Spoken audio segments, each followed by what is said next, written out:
Começou na passada quinta-feira, dia 19 de julho, as declarações finais no julgamento do rapper YNW Melly. O jovem acusado de matar dois amigos em outubro de 2018 e está atrás das grades há anos a aguardar julgamento. A audiência de quinta-feira começou com as declarações finais da acusação. A partir deste momento, não são admitidas mais testemunhas ou provas no caso. Chegou a hora da acusação e da defesa apresentarem um resumo do seu julgamento de forma a convencer o júri.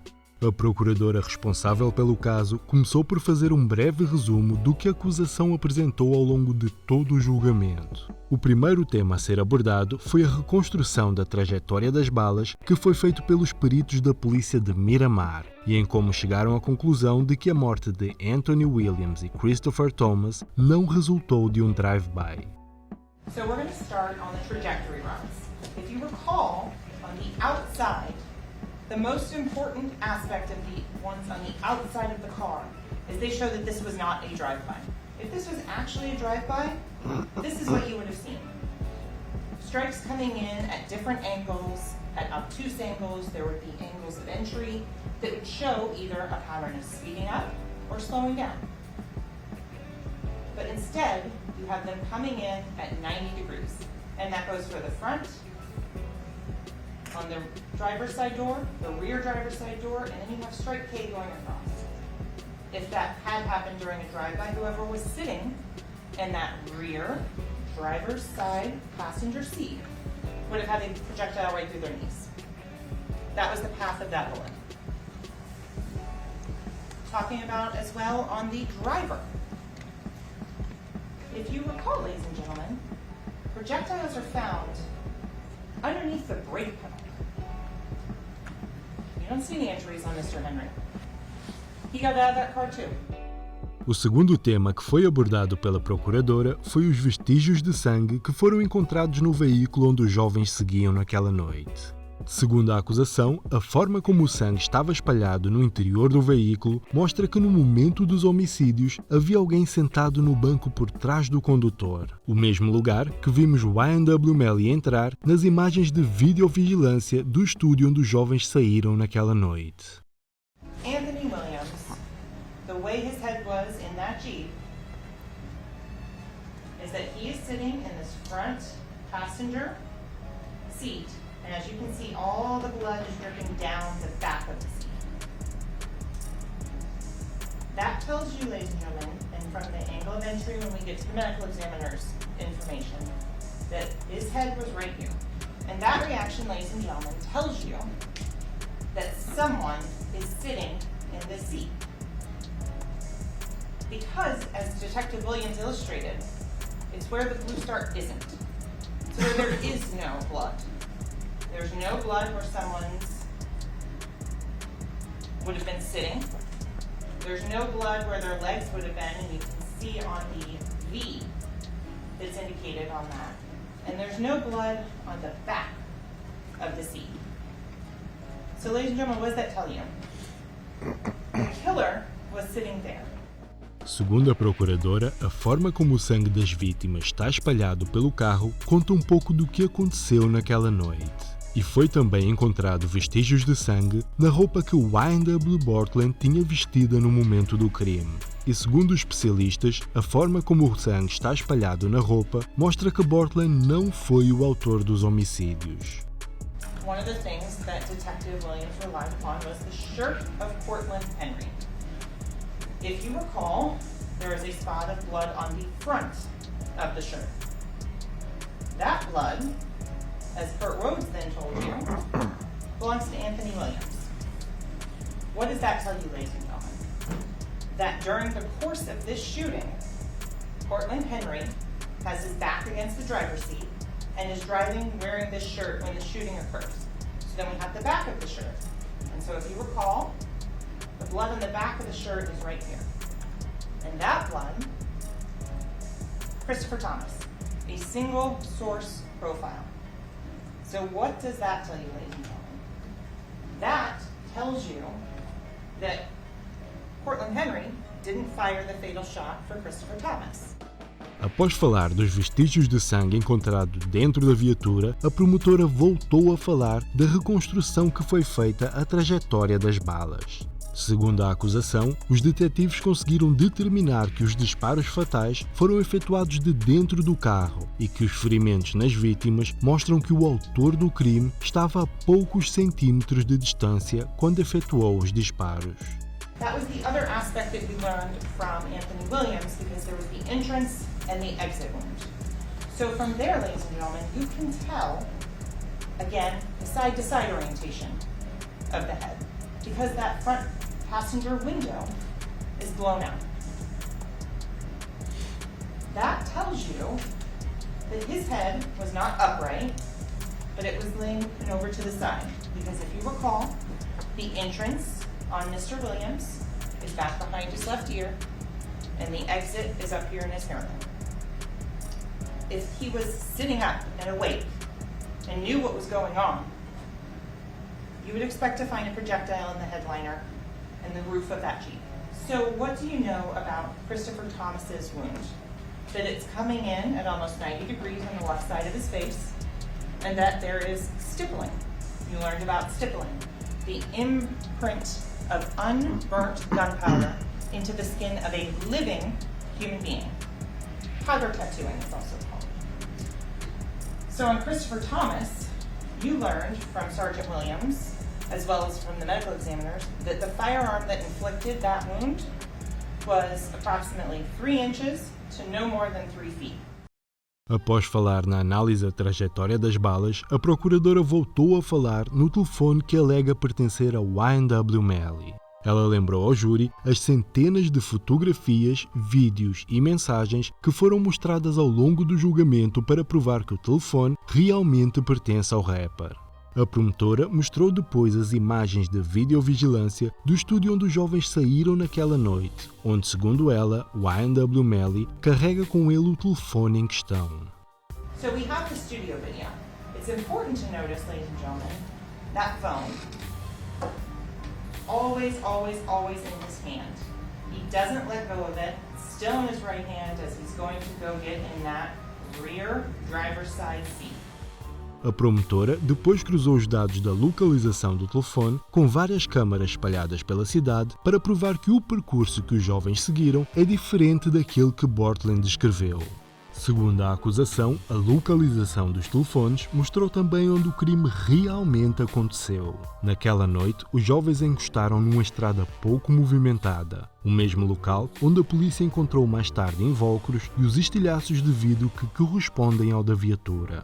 A localização dos dispositivos mostrou também que os 4 jovens estavam todos juntos nesse local e a procuradora acredita que as vítimas já estavam mortas e que foi aí que o Y&W Melly e Bortlen dispararam contra a viatura para parecer um drive-by.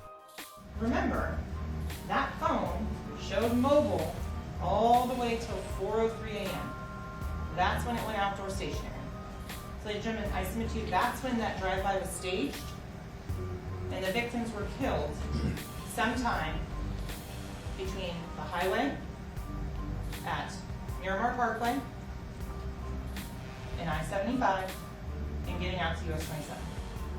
Outro telefone a ser analisado nesse caso foi o de Jameson Francois, o manager de Y&W Melly. Segundo a procuradora, após obter os dados da localização do telefone do jovem, foi possível concluir que ele e o Y&W Melly estiveram no local do crime no dia seguinte. E o Estado acredita que eles estavam naquele local para poder recolher as provas e despistar a polícia.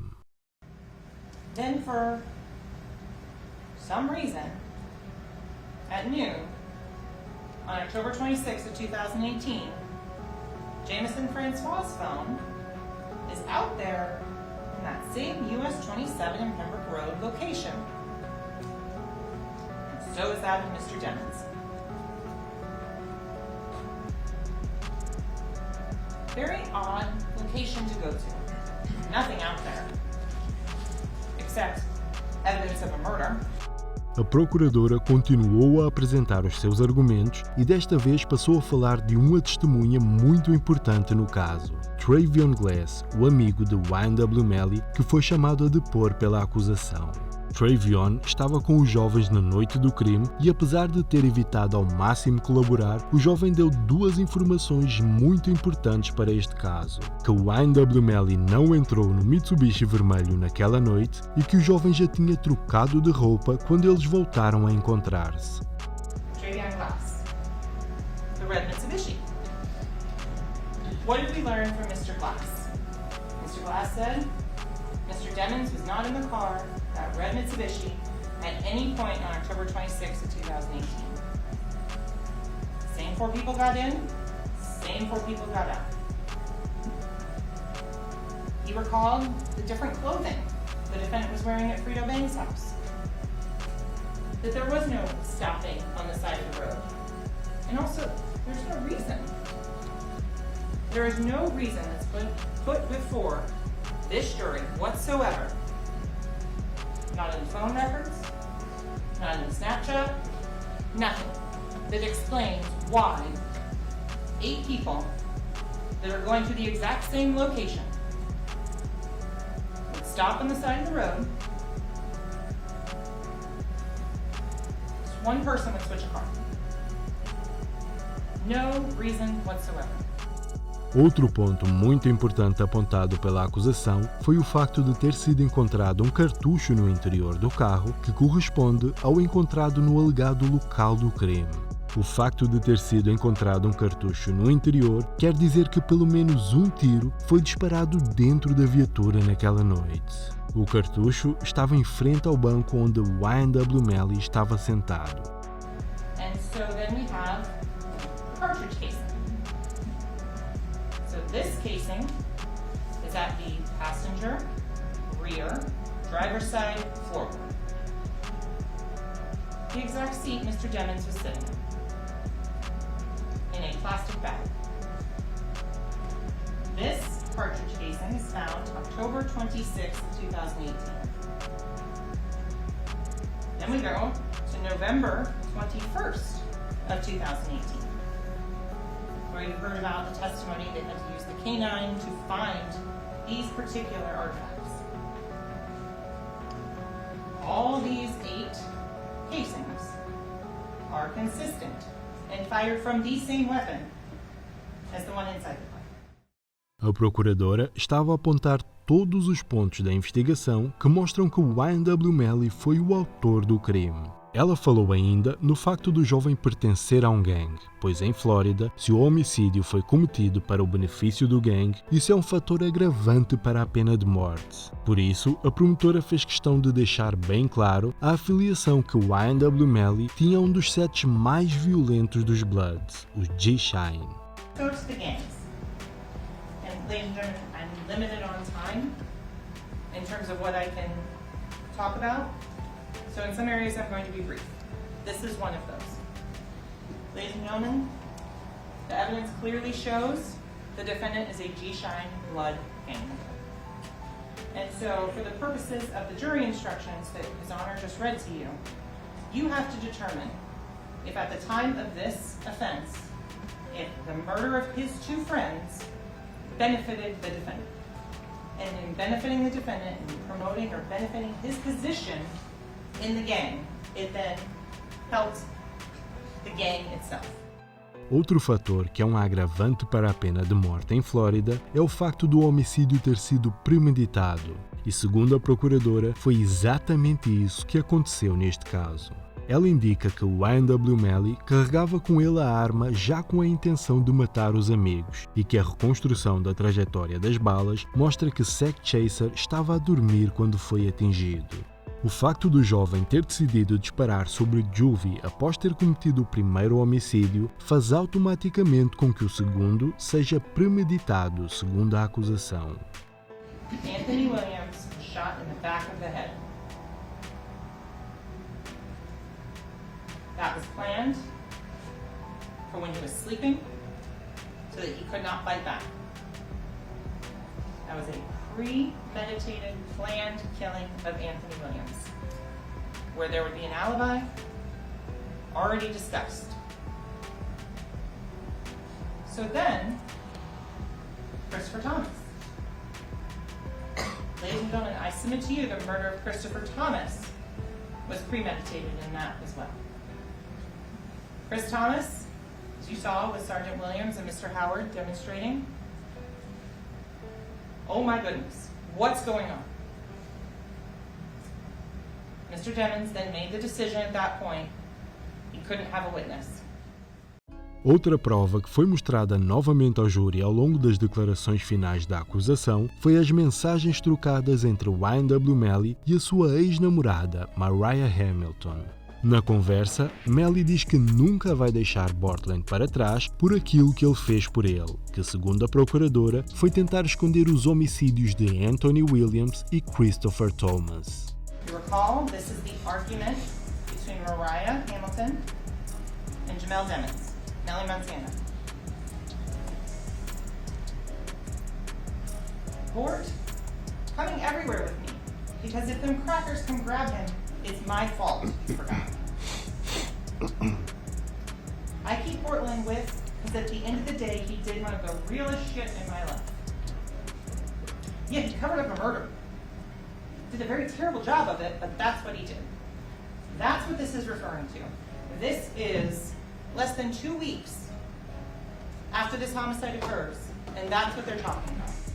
Outra conversa que foi mostrada pela acusação foi a mensagem onde YNW Melly alegadamente confessa os homicídios. Essa é uma das provas que, segundo a acusação, não deixa dúvidas que ele foi o autor do crime. Ladies and gentlemen, you have a confession in this case. The defendant, and now look at the time, 4 p.m., I did that, with the smiley face. Após mostrar todas as provas, a procuradora fez um apelo final ao júri. Pediu a todos que se baseassem em todas as provas que apontam para que o YNW Melly seja o culpado e que o jovem seja condenado à pena de morte pelo homicídio de Christopher Thomas e Anthony Williams. Question that you have to answer, and that you can now answer based on all of this evidence, is that Jamel Demmons was sitting in the back seat of that Jeep. And he was the one that fired the fatal shots that killed Christopher Thomas and Anthony Williams. And you know that because even if you choose to disbelieve one part of the evidence,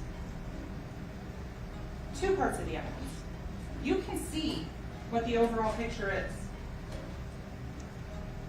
The overall picture puts Mr. Demmons in the back seat of that Jeep.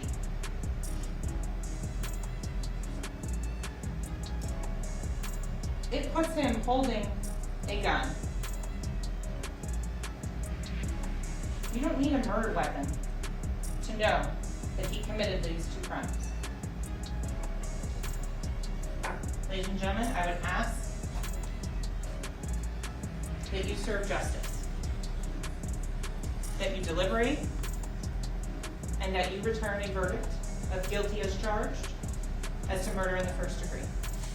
Ladies and gentlemen, the state has proven, beyond a reasonable doubt, Jamel Demmons has committed 2 counts of 1st-degree murder.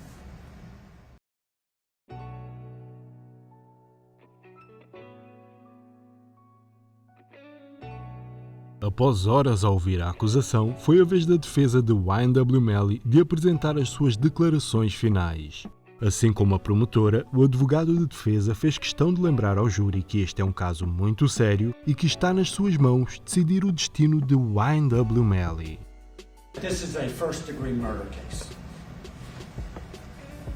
Wherein the penalties are either life without the possibility of parole or death. You folks are going to determine this young man's fate.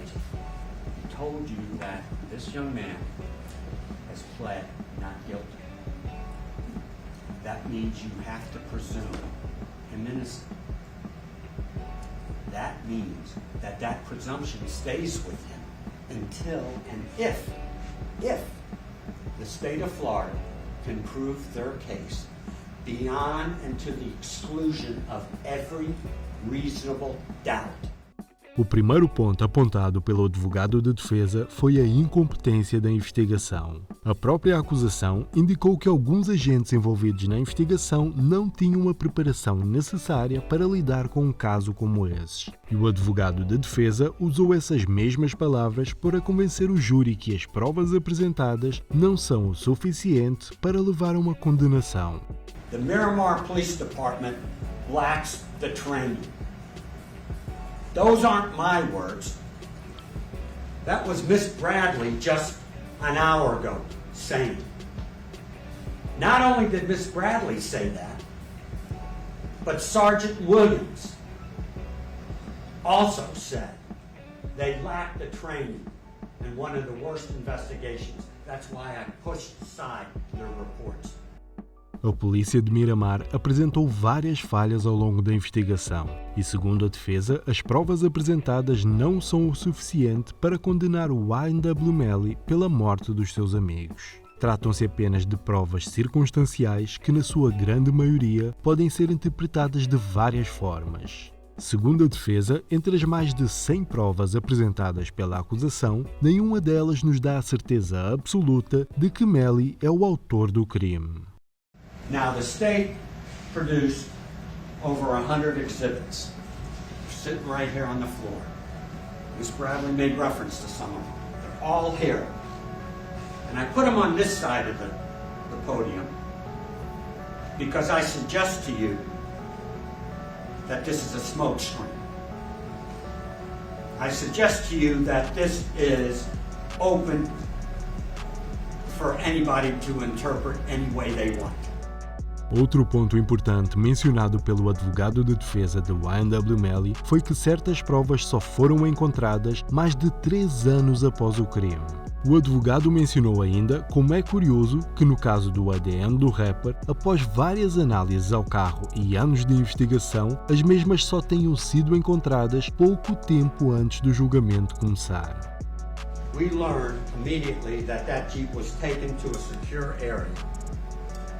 And it was searched for over 15 hours by 2 crime scene technicians. That vehicle was searched again months later. But it didn't stop there, because about 3 years later, miraculously, even though it was searched for hours by crime scene technicians, Sergeant Williams comes into the scene at the request of the state of Florida, this particular prosecutor right here, and miraculously he finds additional evidence, 2 projectiles and a bloodstain that obviously everyone else missed. That should tell you something about the quality of this investigation.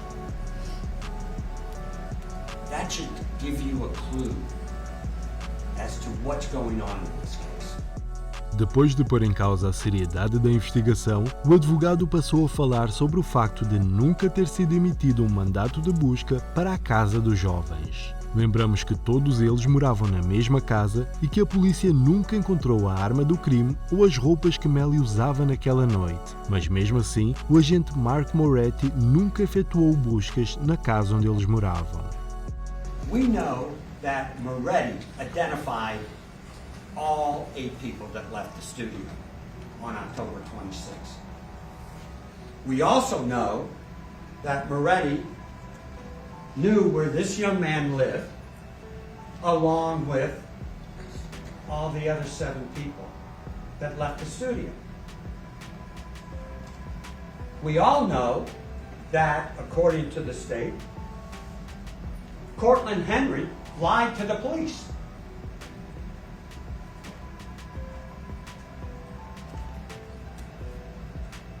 And we also know, as the investigation progressed, that Cortland Henry had blood matching the victim on his clothes. And he also had GSR, or gunshot residue, on his clothes. If that were true, and you saw the pictures of the Jeep, all bloody, blood all over the place, and we learned that you could spray and determine if there was blood right here on the carpet, even though you don't see it. Why in the heck don't you get a search warrant for the house? Why in the heck don't you? A defesa falou também no facto de haver várias contradições no testemunho de alguns especialistas que foram chamados pela acusação. Enquanto um dos agentes disse ser possível concluir que as balas foram disparadas a uma curta distância, outro especialista disse ser impossível determinar a distância entre a vítima e o autor do crime. Isso é apenas mais uma falha que podia fazer com que o júri não se sentisse confortável a condenar o rapper à pena de morte. We have to bring out the fact that can you tell or determine the distance between the shooter and the victim? Can you tell us that with all your experience? And what does he say? I can't do it unless I have the weapon. He cannot even tell us if it was one gun, two guns, or more. He's honest. He tells you that without the weapon used, I cannot place the shooter to the victim, or victims in this case. Para além das contradições no depoimento de alguns agentes chamados pela acusação, a defesa fez também questão de deixar bem claro que o especialista em análise da localização dos telefones disse não ser possível dizer qual a localização exata do aparelho naquela noite. Segundo o advogado de defesa, aquilo que foi mostrado ao júri foi apenas uma estimativa de onde os jovens podiam estar. He is an expert in tracking phones. He is not only an expert in Broward County, but he's an expert, and his team have been specially trained to map phones, not only in this country, but anywhere in the world if he's called upon. They brought him in. And what does he tell you? This expert. I cannot determine precisely the location of a phone. I cannot say 100% the phone is in, and you saw the band, looks like a banana. He says, I think it's somewhere within this area, but I can't be 100% sure. O advogado de defesa de Y.W. Melly mencionou mais um ponto fraco na investigação: o facto do detetive Mark Moretti e a própria procuradora responsável pelo caso terem ameaçado e intimidado várias testemunhas que recusaram-se a colaborar. The next witness I think you need to pay particular attention to and really get a flavor of what this case is all about is Felicia Holmes. Felicia Holmes tells you that the Miramar detectives, Moretti and his group, threatened her, bullied her daughter, told potential witnesses they were going to prison, told witnesses that they may never see their children again, told a witness that he was going to be deported even though he's been in this country since 5 years old. He was going to be deported to Haiti where they won't feed you. The place is, with all due respect, and excuse my language, but it was his language that he used, shit.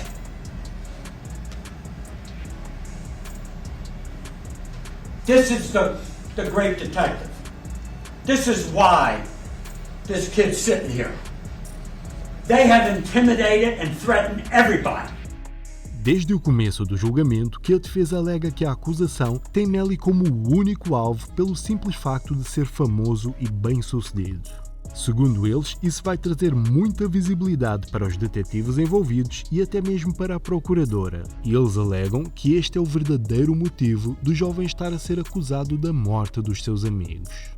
When Moretti got that surveillance tape and realized this young man, this little kid, excuse me for calling him a kid, he was 19 at the time, was a rap star, making more money than he'll ever see in his entire career at 19.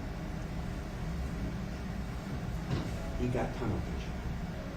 And he wanted to nail this kid.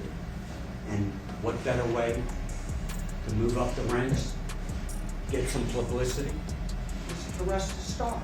So he just focused in, and everything was directed to get this kid. That's why he ignored everything. And that's why he intimidated and threatened anybody that said something different. Segundo a defesa de Y.N.W. Melly, a vontade de prender o jovem fez com que a polícia não investigasse outros potenciais suspeitos no caso. Entre vários nomes que foram mencionados, um deles é bastante conhecido. O advogado de defesa incluiu o rapper Quando Rondo na lista de possíveis suspeitos. And they show you some text messages from, I think it was Gino, Herc, and Quando Wando, who fought with Anthony Williams previously. Now, certainly,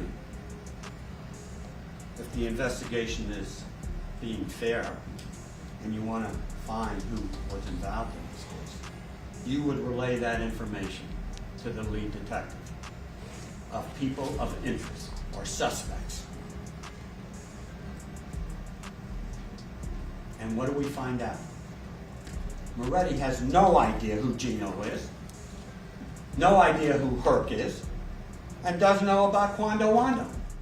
Outros possíveis suspeitos que foram mencionados pelo advogado de defesa de Y.N.W. Melly foi o seu próprio gang, os G-Shine. Como podemos ver ao longo do julgamento, eles estavam muito frustrados com o facto de Y.N.W. Melly não responder às mensagens nem comunicar com o gang, e chegaram mesmo a ameaçá-lo indiretamente. Segundo a defesa, também eles deviam ser investigados pelos agentes responsáveis pelo caso.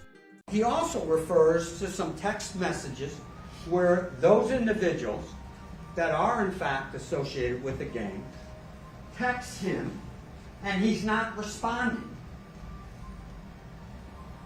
And to the point of not responding, they say they're going to put you on the plate. Now that's not for dinner. That's not for breakfast. We learned what that means. If you don't start responding to us, we're going to have you killed.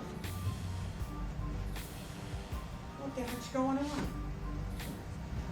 Why wouldn't you investigate this? They want you to believe that there's no evidence of that. How do they know there's no evidence if they don't investigate? A great investigation? This is what they want you to do in order to render a verdict that could take him and tell him that he's going to live life in the state penitentiary without parole or being on death row? This is the investigation they want you to rely upon and say it's proof beyond and to the exclusion of every reasonable doubt? O último ponto que foi mencionado pelo advogado de defesa foi o depoimento de Adrian Davis. Ele foi a única testemunha chamada pela defesa ao longo de todo o julgamento e disse que o Y.N.W. Melly esteve com ele ao longo daquela noite e que tinha a certeza absoluta que ele não era o autor dos crimes. Adrian disse isso à procuradora desde o início da investigação, mas a acusação optou por ignorar o seu depoimento, o que mostra mais uma vez que o Y.N.W. Melly era o único alvo da acusação. We had to call Adrian Davis. And you learned that Adrian Davis showed up in the state attorney's office and gave a sworn statement. They never told you this, we did. We don't have to do any of this. Para concluir as suas declarações finais, o advogado de defesa de Y.N.W. Melly lembrou que a investigação está cheia de falhas e contradições e que não permite concluir com toda a certeza que o rapper foi o autor do crime. What kind of investigation is this when we're talking about putting a young kid on death row or life without parole? Or any investigation? This is no game, folks. We're playing for all the marbles.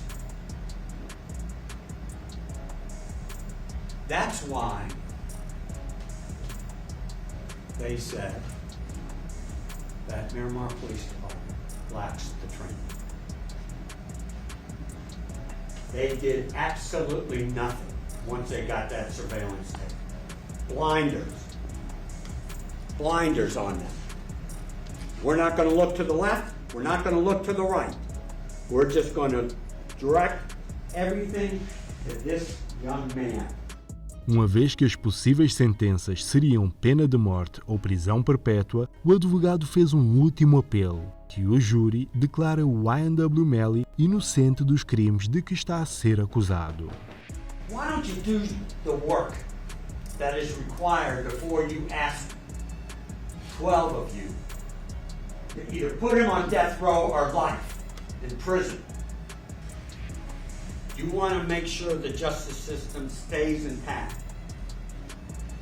There's only one just verdict based upon the evidence they present. And that is, state, we just can't rely upon this beyond to the exclusion of every reasonable doubt, because there is a lack of evidence, there is a conflict in the evidence, and the evidence itself, and the investigation itself, stinks. I'd use another word, but I would probably get held in contempt. But I think you know what it is. Após as declarações finais da defesa, a acusação teve a oportunidade de dizer mais algumas palavras e defender a sua tese de que o YNW Melly deve ser considerado culpado pelo homicídio dos seus amigos. Depois disso, o juiz leu as instruções para que o júri soubesse como proceder a partir daquele momento. Eles foram levados para uma sala para poder debater e chegar a um consenso se o rapper devia ser libertado ou considerado culpado pelos homicídios.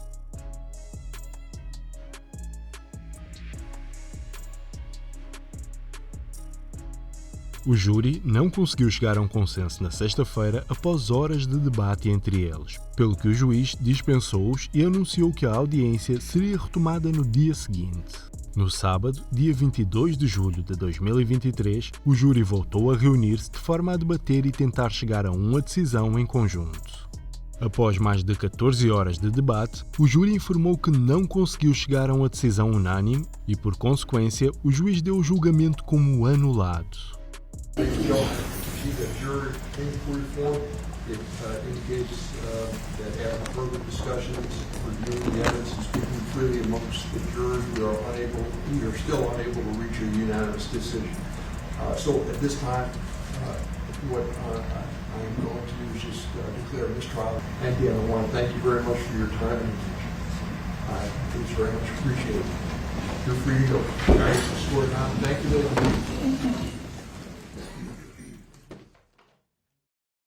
Após a audiência, os advogados de YNW Melly deram uma breve entrevista onde disseram estar desapontados com o facto do jovem não ter sido considerado inocente. Eles esperavam que a testemunha que apresentaram e as falhas que apontaram à investigação fossem o suficiente para conquistar a liberdade do rapper.